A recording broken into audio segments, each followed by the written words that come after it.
কুমড়ো আর কড়াই নিয়ে ভাবছিলাম যে কি করা যায়। শেষমেশ ভেবেই ফেললাম চলো তাহলে পকোড়াটা বানিয়ে নিয়ে। দেখো কুমড়ো কেটে নিয়েছি আর কড়াইও কিন্তু চাপিয়ে দিয়েছি গ্যাসের ওপরে।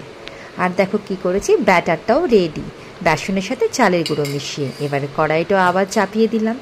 এবার ভাবছি কতটা তেল দেবো। হ্যাঁ, তেলটাও দিয়ে দিলাম, যতটা লাগবে ঠিক ততটা। এবার একটা কুমড়োকে টপ করে বেসনের মধ্যে ডুবে টুপ করে ছেড়ে দিলাম ডুবন্ত কড়াইয়ের ভেতরে। টকবক টকবক টকবক টকবক, দেখেছো তো কীভাবে ফুটছে, যেন মনে হয় না স্কুল থেকে বাচ্চারা আগে ছুটি পেলে যেরকম হয় ঠিক সেরকম। কিছুটা এরকম করে ভাজলাম। এই দেখো, এবার ওপর নিচে করে এক পিঠটা ভালো করে ভাজা হওয়ার জন্য ছেড়ে দিলাম, যতক্ষণ না অন্য পিঠটা ভাজা হচ্ছে। এবার ভাবছি আর কি করা যায়।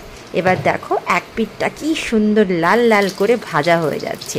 এবার একটা ঝাঁঝরির সাহায্যে ভালো করে এপিট ওপিট করে আমি ওলট পালট করে দিচ্ছি, যাতে নিচের পোর্শনটাও ঠিক মতো ভাজা হয়ে যায়। দেখো এবার মনে হচ্ছে একদম রেডি। হ্যাঁ হ্যাঁ, দাঁড়াও দাঁড়াও, এই দেখো লাল লাল করে একদম আমার কুমড়োর পকোড়া রেডি হয়ে গেছে। চলে এলাম টকাটক করে একটা পাত্র নিয়ে তুলে নেওয়ার জন্য।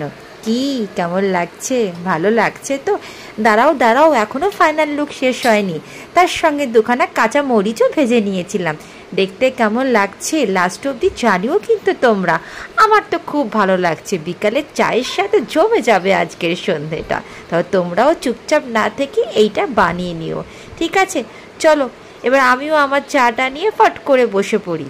আর দেখো তোমরা কিন্তু শুধু একা একা খেও না, আমাকেও একটু দিও, ঠিক আছে? Till then tata, bye by.